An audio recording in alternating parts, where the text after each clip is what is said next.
Hello, everybody. Welcome back to So Your Parents Are Old. We are here today with Chris Punsalan, who is one of the leading influencers and content creators in the care space.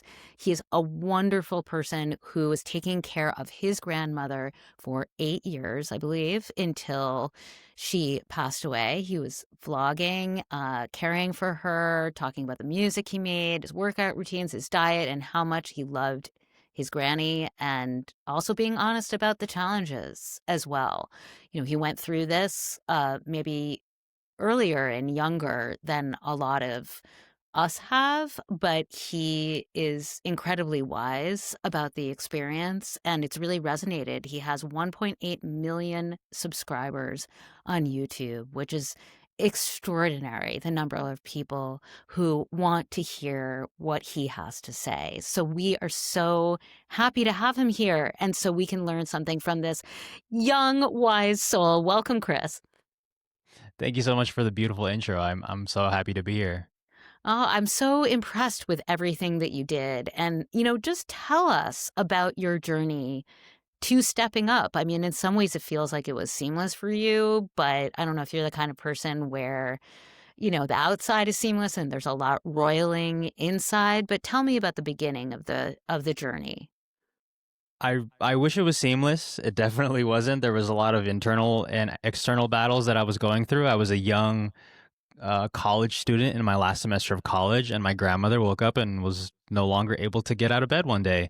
I think at that point, her arthritis, or she succumbed to her arthritis and her osteoporosis, and she just needed help with everything, getting out of bed, using the bathroom, taking a shower, like everything, all in an instant. And my family and I were faced with the decision to either hire a caregiver or bring her to a facility.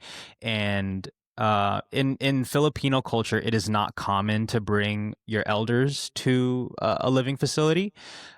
So because I didn't have any opportunities lined up, I just said, I'll do it, not really knowing what that meant at the time and what sort of responsibilities were going to come to me.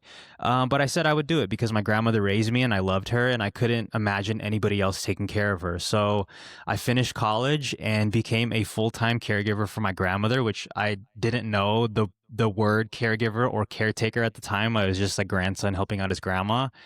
And that started the 8-year journey of me being a full-time caregiver. And like you Wow. said, I really wish it was seamless at the beginning. There were many internal battles because, I see my friends, especially with me being so heavily on the internet, I see friends and family who have this freedom, quote unquote, where they get to travel, they're getting married, they're Hmm. buying houses, they're doing all these things that, young people are doing. And I wasn't able to do any of that because I was at home having to care for my grandmother. So lots of internal battle at the beginning. So you were studying what in college at that Visual point? media. Okay. So you do Yeah. know something about being a content creator. I see I that know a was little part of something. the study. And you have brothers or sisters, or what was going on with your folks at that point? Yeah, so I have one younger brother. He is about 9 years younger than me, and my parents work full time and still work full time. And so there was really no other option for us to, care for grandma. It was either, like I said, either goes to a facility or we hire a full time caregiver, whatever that meant at the time, or I guess me as the third option coming in and stepping up. And so what does it mean to say that she raised you? Did you stay with her often, or did you go to her house after school, or how did that work when you were a kid?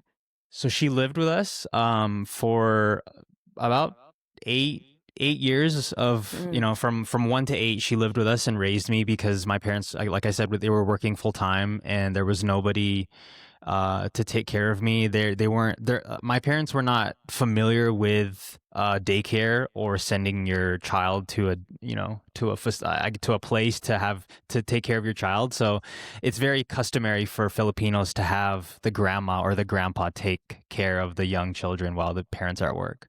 So she essentially raised me. I was around her a majority of my childhood. And was she just a bastion of love and beacon of light, or was she like the dictatorial, rulesy grandma? So I think she played the part of both because she was a public school teacher for 20 plus years in the Philippines. So she had strong teachings that she wanted to bestow upon not just me, but her 10 plus grandchildren that she had the opportunity to raise. And so she was strict, but she was strict in a way that was kind and she was very stern, and everything had a lesson. And at the time, when you're young and you're running around the house, you don't want to hear why it's not safe to run around the house. You don't want to hear why you should finish your food because there are people in the Philippines who don't have the opportunity to eat. You don't Yeah. want to hear all these lessons. But looking back, she was just trying to give me the wisdom that I knew I would cherish later on in life. Yeah, I mean, my grandparents lived with me 6 months out of the year because they lived with, my father's brother the other 6 months in Canada. And when it got really cold in Toronto, they would come to New York, and they lived in my mom's painting studio, which I don't know if she appreciated that that much for 6 months. She had to give up her painting, but that's the thing is, it's like, look, there's a lot of people living like that, but there aren't a lot of people dropping out of or leaving college, I guess, to take care of their grandma. So those first few months, like, can you put yourself back in that moment? How did you feel just learning, okay, this is a real job. This is not like, oh, I'm going to live here with free rent and it's going to be cool and I'll go out with my friends. Like, put yourself back there. What were you experiencing? I felt a lot of resentment and frustration for not only my grandmother, but my parents, other family members who I felt like should be stepping up in the way that I'm stepping up. Resentment for the world because it was really uncomfortable for me to be this intimate with my grandmother, having to help her shower, having to help her use the bathroom and do all these things. And so unfortunately, there was so much resentment at the beginning of my caregiving journey because I felt like, why is it only me? Why am I the young male who is stepping up to do this job? And it took me a long time to get over that resentment and to realize that everybody has such a everybody's going through a different circumstance. And for me to point the finger at everybody else and blame everybody else, it's taking the love that I could be providing for my grandmother away from her. So, yeah, there was so much resentment and uncomfortability in the beginning because, like I said, there were so many intimate tasks that I wasn't used to doing for my grandmother. It's not like my mom or my parents raised me and taught me how to, change a diaper or help grandma in the shower or help her, Yeah. with all these tasks that are very intimate. So there was a lot of it was a very steep learning curve for me. And how did she feel? Was she just really upset about the reversal of, like, oh my God, my grandchild has to see me like this? Yeah. Yeah, there was a lot of guilt and shame on my grandmother's part. She hated being taken care of in that way because, I mean, for most of her life, she was independent. Like I said, she was a public school teacher. And so she was used to being independent and having to have her youngest grandson at the time, to have to take care of her. It was difficult. I don't think she ever fully accepted it. She was always grateful. Never once was there a day where she was ungrateful for the support and the help. But she always expressed how guilty she felt and how much shame she felt for not being able to do these things for herself. And so when you started vlogging, was that really a way, because you're of that generation, to like connect with other people because it comes natural to you? Did you feel lonely and like nobody could understand what you were going through? Or like, what was the impetus psychologically? I think it started at a really young age, even before I was a caregiver.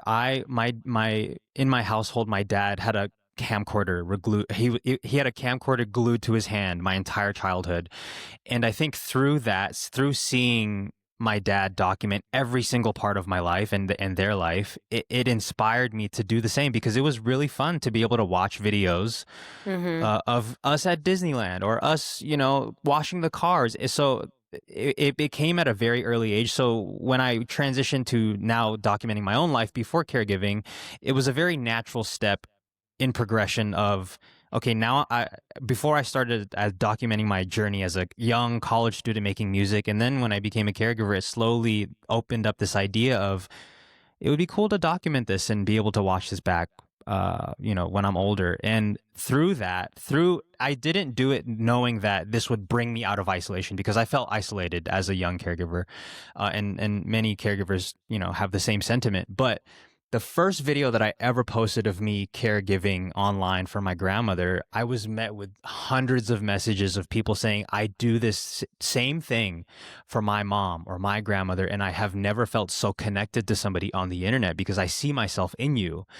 And it brought me so much joy knowing that people watching me can connect with me in a way that I could never connect with anybody through the internet Mhm. or in person. Yeah, yeah. So what about your friends at that point? Did you feel isolated from them? Because I mean, obviously a lot of people who go through this, it's like you can't connect you can't connect with people because you feel like they have nothing. Their concerns. Look, everybody has a cross to bear. I'm not going to say that, it's everybody's carrying around a sack of rocks, as people say. But when you're going through an experience like this, it's so consuming at that time that it's hard to for you also to relate to that particular other sack of rocks that somebody has. How did you feel about all of that? Like with your friends, was it just like, oh God, man, I can't relate to you now? Yeah, and I I don't want to say that I lost a lot of friends during this time, but I just wasn't, like you said, I wasn't able to connect with any of my friends in a way that I would like to. Nobody, yes, I agree. We all have our own cross to carry. But at the time, it just felt like my cross looked so different from everybody else's that I just Yes. couldn't find one person Yeah. who was bearing the same cross. And ignorantly, I mean, I was the veil was torn when I posted that first video, because I was introduced to the millions of caregivers in the world who are doing the same thing, and I had no idea these people existed, and I felt so connected in a way that, like I said, I've never felt connected to people online before.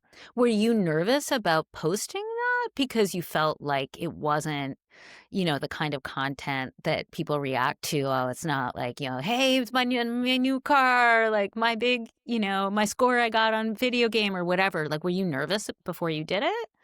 A little bit. I wasn't sure how people would receive it. And what's funny is, after the first video I posted and it went extremely viral, I actually wanted nothing to do with caregiving online. I didn't want to document my journey online because people just saw me as the grandma guy, and that was my title for a very Mm. long time. And I resented that, because I was like, I'm more than a caregiver. This is just part of my life. This isn't my entire life.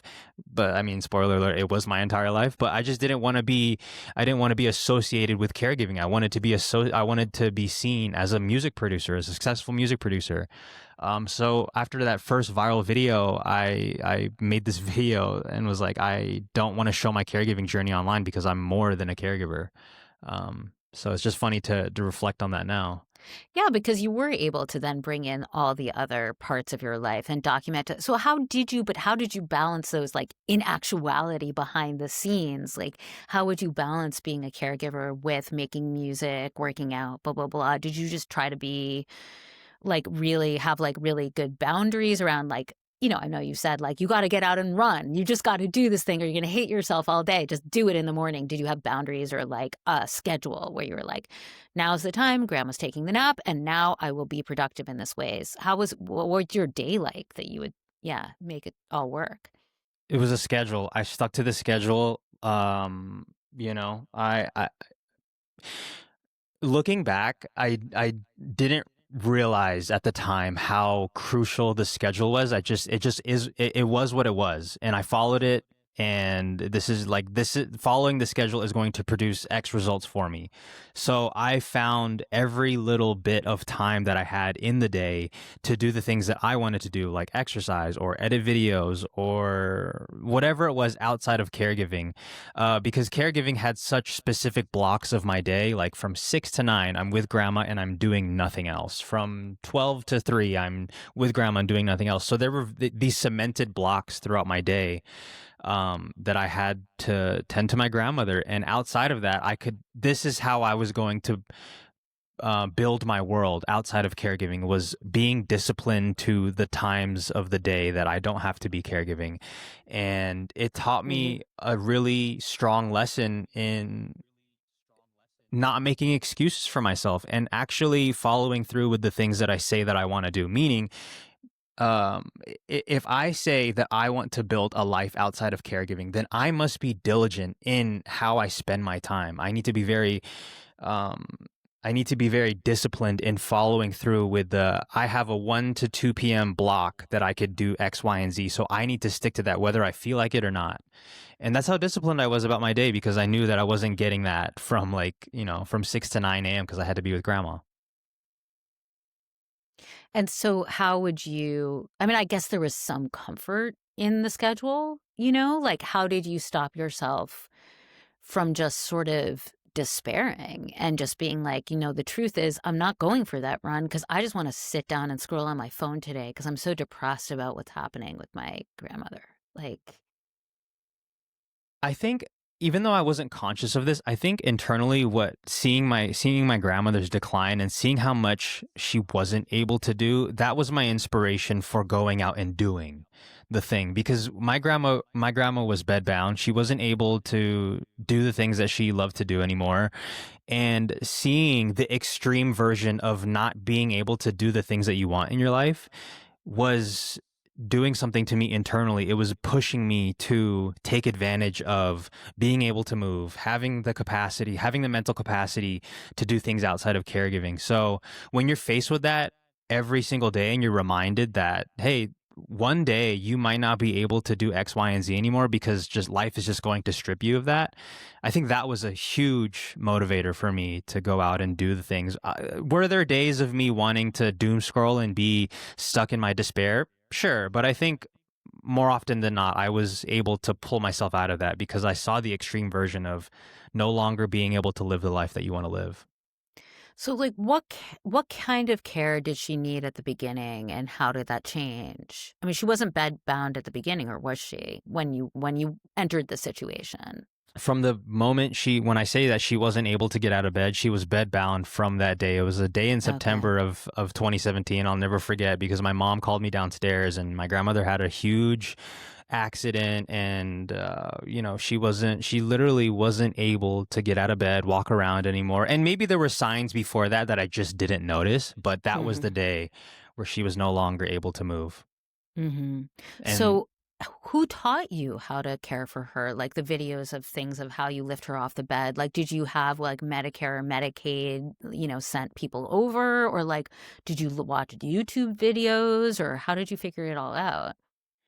So I did have to do these yearly trainings at this caregiver center that I was a part of, but all of the skills that I acquired, or the technical aspects of caregiving, I just learned through either like trial and error, or I think a lot of that came from my foundation in the gym. A lot of it came from my background in strength training.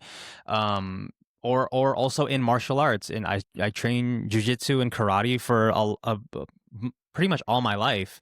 And through movements like that, you just learn the most efficient ways to move another person. Mm. And so I just took those principles from jujitsu and karate and strength training and just applied them to my life with my grandmother. And that's how I learned how to maneuver. Oh my God, that's amazing. I mean, you should start like a class of this that you can go around to different senior centers. And I mean, my God, so many people could benefit because it's really hard. My mom is really unstable on her feet. So we, are able to get her up, but she's unhappy with getting up, right? So it started to be a thing. And you start to realize, wow, like dead weight, you might be not a big person, but it's dead weight. That's heavy, right? You know? And what can you do? And it also, it does winnow down the number of people who are able to caretake somebody like that at home because they're just not strong enough, or maybe they don't know the way to move the person, which you have the knowledge of, right? So you don't get hurt also. But yeah, that's incredible. So over time, I mean, it was a horrible question, but obviously she declined over time. And how did your relationship with her change, and how did you change as time passes, right?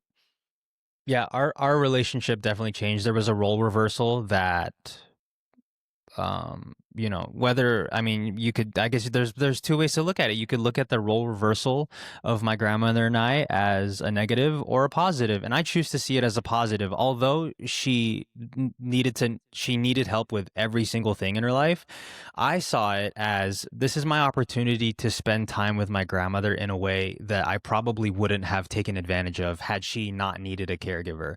I don't think I would be spending hours at my grandmother's side, asking her about her life in the Philippines, asking her what was her relationship like with her husband. What did you think of the students when they were acting up in class? Like, these are questions that I probably wouldn't have sat down to ask her had I not had all this time with her. And I didn't realize how much of a gift that was until I started seeing messages of people saying, "Man, you know what? I really wish I had time with my grandmother the way that you did." Or, "I really wish I took the time to sit with my parents before they passed away to ask them all these questions that I see you asking your grandma." And when I started seeing messages like that, I really doubled down on, okay, my grandmother's not going to be here forever. And we all know that we're not going to, our loved ones are not going to be around forever. And I have this incredible opportunity to learn so much about my grandmother, and to download this woman who I once saw as a leader, as somebody who I looked up to in my life, and now I'm able to see, all of the things in her life that she has gone through to her, for her to become who she was. So I see it as a positive, that I had to spend all this time with my grandmother. I was able to learn so much about her and spend time with her in a way that I don't think any of her grandchildren got the opportunity to do. So Oh, yeah. I mean, and once you don't take that opportunity, that's the end of the opportunity, right? I mean, I definitely have regrets about that. And I think a lot of people do because, it's not the taking the time, it's just emotionally people aren't somehow ready to do it. And then it's too late. And that's what I think is hard about caring for somebody who has that kind of illness where it's like going one way. Like it really gets pretty intense, right? And it really becomes too late to like, how did you deal with it emotionally when she became harder to talk to, when it was more like later stage? I think that one was more difficult for me to accept than me accepting the role when I first became a caregiver, because that marked a chapter in my journey, or in our journey, that I knew that the end was coming sooner than later.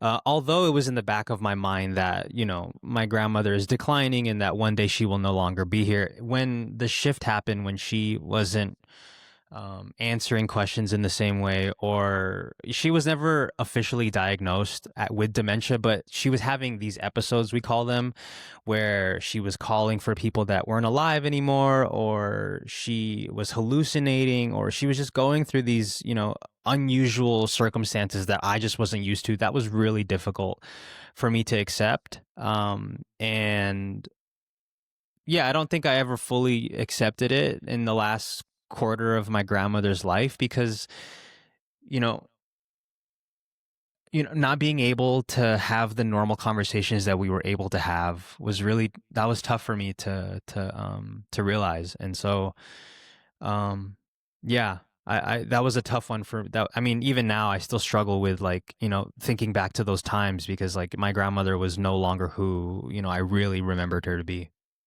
Yeah. What do you miss the most about her now? So many things. I think the first thing that comes to mind is her gratitude for life. She was bedbound and she wasn't able to do the things that she wanted, but she was so grateful for everything. And I tell this story all the time, and I hope that she's not upset for me telling it. But there was one time where I was swiveling her out of bed to get her ready to put into the wheelchair, and she let out a fart, and we both laughed. But after, what she said was so surprising. She said that, "Wow, I am so grateful that I'm able to pass gas, because that means I will no longer have a stomach ache. And I know that I know," she said, "I have many friends who are who have stomach problems because they're not able to pass gas." And I thought it was so hilarious at the time, and it still is. But she was so grateful for the smallest things in life, and it's something that I try and practice in my life today, because we take for granted let me speak for myself. I take for granted so many different things. The smell of my coffee, the fact that I'm able to run, the fact that I woke up today. Like, we take all of these things for granted. And I felt like my grandmother was practicing gratitude on a minute to minute basis. So that's one of the things that I miss the most about her. Yeah, I mean, that's kind of amazing that she I mean, it's, it's so hard to do that, right? Like, with modern life, but if you're able to be that person through the later stages of your life and not become, like, brittle and, angry, I mean, that's and it's quite frankly easier on the person who's taking care of you, right? Like, it makes a world of difference. So, what are some of the other lessons you feel she taught you? Like, what were the other things? I mean, there's something so interesting about you being male and doing this. I have to say, like, I mean, everybody's like, he's such a good boy, I'm sure, but like, you're in some ways a great role model for a lot of, guys who could do this as well. Like, it's traditionally, has fallen to the women. There wasn't really Yeah. a question in there, but some No. whatever you want to say. Yeah. She to answer the question of what other lessons, one lesson aside from gratitude, even though she was never vocal about, hey, you need to be grateful for everything, she just was a living example of that. One thing that she did tell me all the time was, and I guess it's a two-parter. One, she always said to take care of your family. She never really gave a reason why it was important to her to take care of her family, but she was so proud of the fact that since the time she immigrated to America, she never stopped financially supporting her siblings in the Philippines, and she was so proud of that, and she loved them so much that a big chunk of her retirement was sent to the Philippines to make sure that they could eat and do whatever they needed to do. And another part of what she always taught me to do was don't spend your money on frivolous things, on material items that won't bring you true lasting joy. So, she was part of the generation that was always saying save for a rainy day, which I hated hearing as a young child. But, you know, I take that principle and I apply it to my life now because I have so many, I guess, financial goals. I want to be able to take care of my family. I want to buy a nice home. I want to do all these things. And if I'm not disciplined with my finances, then there is no way that I'm going to get to these financial goals without being disciplined with my finances. So everything that comes in and out is I track and I think that comes from my grandmother of, although she didn't say be diligent in saving your money, I think what she was really trying to say was, um, this is a resource that you're being blessed with, and you need to take care of it. And it's something that I hold very dearly to my heart now. Yeah, I mean, uh, I think being around old people, you realize like material things are the things that, we spend money, all the lattes and blah, blah, blah, blah. It's like so fleeting and so unimportant. And, you also wear a shirt that says health is wealth. I mean, that's also true. Like, as they say, it's way easier to prevent something than it is to stop it when it already is happening. Right. So, uh, I mean, so you lose your grandmother, and she is this person you deeply care about, and you spent so much time with, and also you now lost your, like, not your job, but like your, as they say, like raison d'etre, your reason for living. Like, how did you cope with not only her death, but like, well, what do I do now?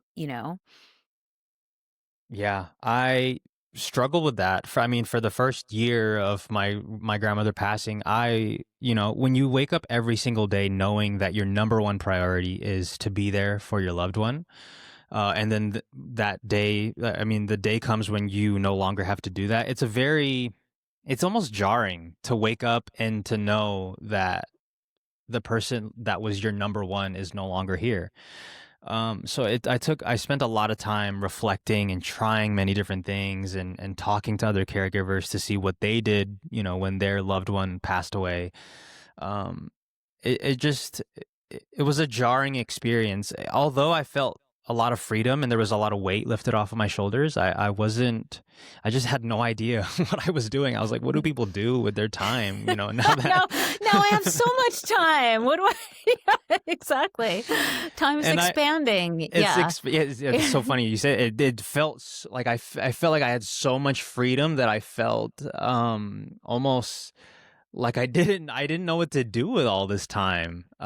So it took a long time for me to figure out like what was next. So tell me about Tendercare and how you got involved with that, because it sounds like an amazing company that's being run by a woman who also went through the experience. I believe her dad had dementia and she's trying to like do the right thing for caregivers. Tell me about that. Yeah, so Shauna from Tendercare reached out early of last year, and she was like, "Hey, I'm a caregiver for my father with Alzheimer's. I see what you're doing online. I would love to connect with you and see how we could do something together. Let's figure something out." And I immediately wrote it off. I was like, "Yeah, like I get this message, multiple times a day. I've seen, many different people Hmm. trying to start this system or company." I don't know. I'm good. That's basically what I said. And my cousin and business partner came back to me and was like, "Hey, I tried the app out and it seems legit. I think you should talk to the founder. I think there's something here." So we hopped on a call with Shauna, and she told me her story, and she told me the reason for starting Tender Care. And her reason was, I want to take care of the young Shauna who was confused, who was angry, who had no resources, who didn't know who to call, who didn't know where all the documents were, who didn't know how to combine all the documents and show them to doctors. She was trying to take care of young Shauna, aka the future caregivers who will one day step into her shoes. And I was so inspired by that I was like, amazing. Let's make a documentary, because I'm a visual media Hmm. major, so like that's my go-to. Like, let's make a documentary. And so we went to San Francisco. I met her father. We filmed a documentary, and from there we just had a working relationship, and that led to months and months and months of us doing many different projects. And now I am the creative director for Tendercare, and my job now is to connect Tendercare to not only caregivers, but to now professionals who work in elder care, who are trying to look for these families to help. So my job is to bridge the gap between the two and help tell that story. And so, what is it that you feel like you wish people knew at the beginning about, getting people who are professional caregivers? That's what you're talking about, right? People who are working. I mean, I personally feel, somebody said this to me once, and I think it's so true. You can get, look, if you're going to private pay and you're going to pay a ton of money, you're probably going to get somebody good, but there are great people who work on Medicaid, and they're not going to give worse care to your loved one because they're being paid less. Like, there's people for whom this is sort of a calling, and you got to identify those people, you know? But what do you think about professional caregiving? How would you give those people advice? What is it that makes a good caregiver versus not? So many things there. So yes, while we do connect people with professional caregivers, we also connect them with trusted professionals like elder law attorneys, Okay. geriatric Hmm. care managers, any sort of resource that you would need in your caregiving journey. Our job is to connect families to those people. And to answer the second question, what is it that what advice, or like what do I see caregivers struggling with at the beginning is just that. It's resources. It's knowing that these people exist. Like I said at the earlier, I had no idea that there were other caregivers in this world, right? How ignorant of me to say now. But like at the Mm. time, I just really didn't know that other You thought people it were was just taking care. you. You were like, I thought I'm it the was only just person stuck doing this. which is Why? Yeah. it's so funny to hear my ignorance to hear how ignorant I was, because there are millions of family caregivers in the world right now, in America specifically, who also think that they are the only one in the world doing this job. And It's they hard. It is hard not not to be sort of narcissistic about it because it's so consuming and other people are going through it at a different time. So you're like, what? And nobody in my circle has this happening. Why is it just me? Yeah, it's really true. It's It's very yeah. funny. It's funny, and it's also it's kind of sad because it's like we have Very, all yeah. these millions of Americans who are dealing I say dealing, who are going through this time whether they're caring for a parent or a grandparent, and they're like, it's usually the strong sibling in the family who is taking on this responsibility. So they are used to being the sole, like the lone soldier out in the field of battle. And Hmm. and I think what they could benefit from is just knowing that there are resources out there for them to help. There are people that can help you with respite care.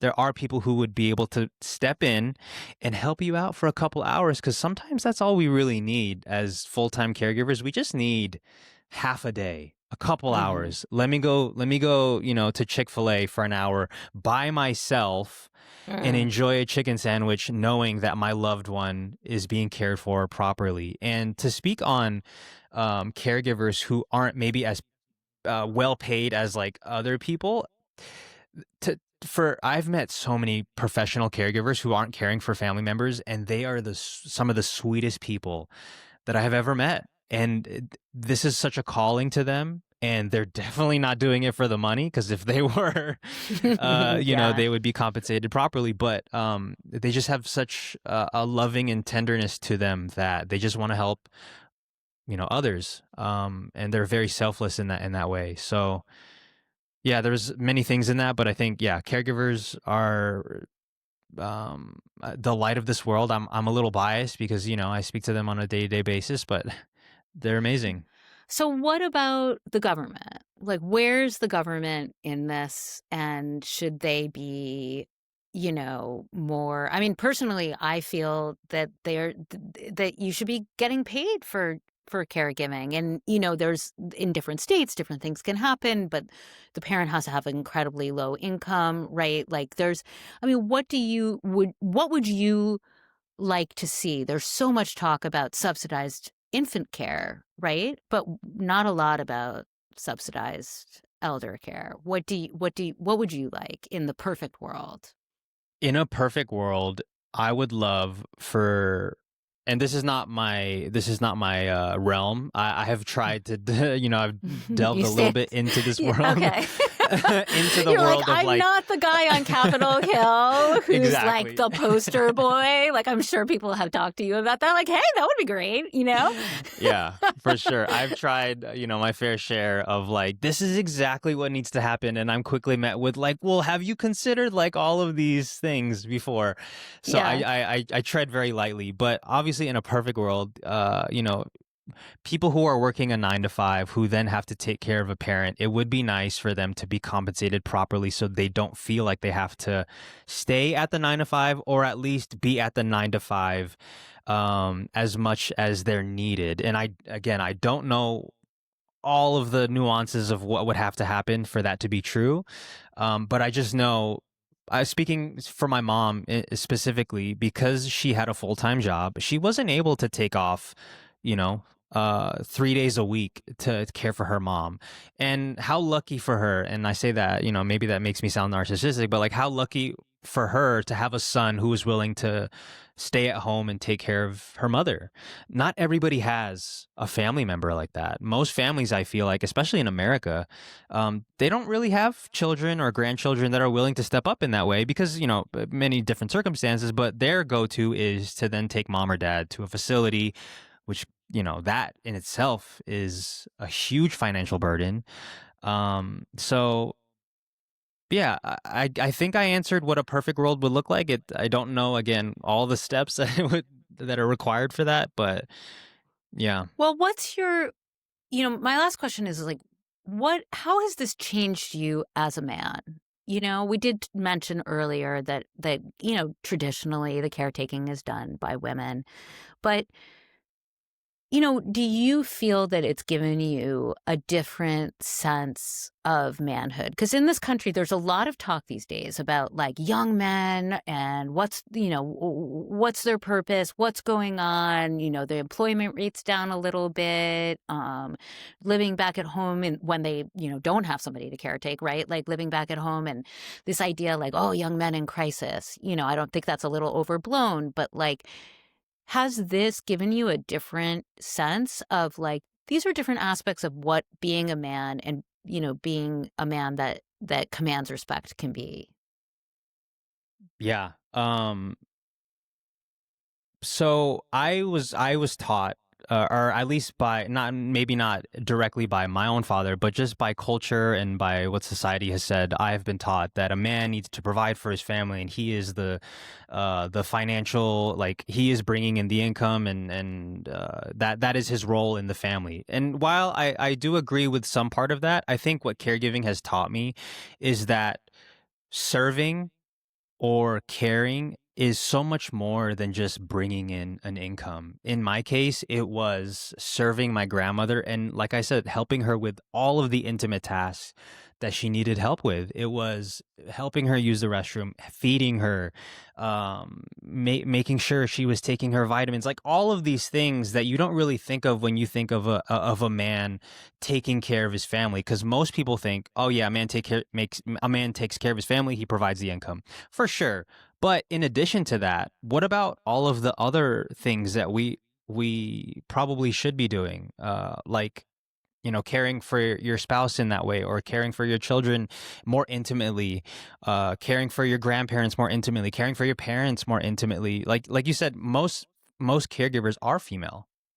So what does that signal to men when their parents, if you're if you're an only child who has parents, what does that mean for you? Because most of the people that you look at are women taking care of their parents. Does that mean I can't take care of my parents because I'm a male? I don't look like them. Does that mean I send my parents to a facility? In my case, because I have been introduced to this world of caregiving, like who else is going to do it other than me? Like, Mm. it's going to be me. It's going to fall on my shoulders. So I don't know if that's really answering your question of like, what does that mean for men? But for me, it showed me that I am capable of so much more than just providing income. I can Hmm. provide care in all facets of the word aside from just bringing in some money. Yeah. Well, I'm also sure that if a lot of men were doing caretaking, there would be more of a government subsidy for it because generally it goes that way. Yeah. But I mean, so okay, I do have like two more questions. Like, but your grandmother was very very sweet. In my family, I had people who have been very sweet as well. That's not everybody's experience, right? With somebody who has a terminal illness or dementia. And what advice do you give to them when you're dealing with a very angry and very combustible person? Like, what advice can you give to people who are going through that? Yeah, I guess I can't really offer empathy in a way that I would like to, because I was blessed with the sweetest grandma on the planet. She was so nice, even in the days of where she didn't know who she was and was combative a little bit. She was still sweet in her own way. And so I can't speak to, like, I can't really give advice from a place of like, this is what I experienced. But from talking to many caregivers, I know this one caregiver specifically. His name is Andre. He cared for his father, who was a veteran who came back from a war and had a lot of PTSD, and they didn't have the best relationship growing up. And his father was physically abusive and all of these, things. But he still, despite all of that, he stepped up to be his father's full-time caregiver. And I asked him why, like, Andre, why did you decide to do that for your father? And he told me, um, because if it were him, this is the type of life that he would want to live. He would wish for his son, although he was physically abusive, like even if he was physically abusive to his child, he would still like to be treated with dignity and care and respect. And it's as simple as that. And to I guess the advice is if you were in that situation, regardless of, how you acted in your younger years, like, wouldn't you want to be cared with dignity and respect and love despite Mm, all of your wrongdoings in your life? And trust me, we've all had our fair share of wrongdoings. mhm. Wouldn't you want to be cared for with respect and dignity? And I think 99% of people would say yes. Yeah. They would like that. So although you are, being mistreated by the person that you're caring for, I think if you one just tried your best to be compassion, like have compassion for the person, I think is huge. And putting yourself in their shoes as best as possible. So when you think about your grandma, like a joyful day that you had with her, or a joyful experience that you had with her that's not related to her telling you about her life, like what pops in your head? I always think about this time I took my mom to the museum, and it was really like the last time she was able to go there. What pops in your head? Excuse me. That's a great question. I think aside from her complying with the things that I would ask her to do, like uh be to hydrate more or to take her daily vitamins, aside from Yeah. those things. uh, Compliance is good. Compliance yes, is joyful. That's for yeah, sure. compliance equals a great day in any Yeah. caregiver's house.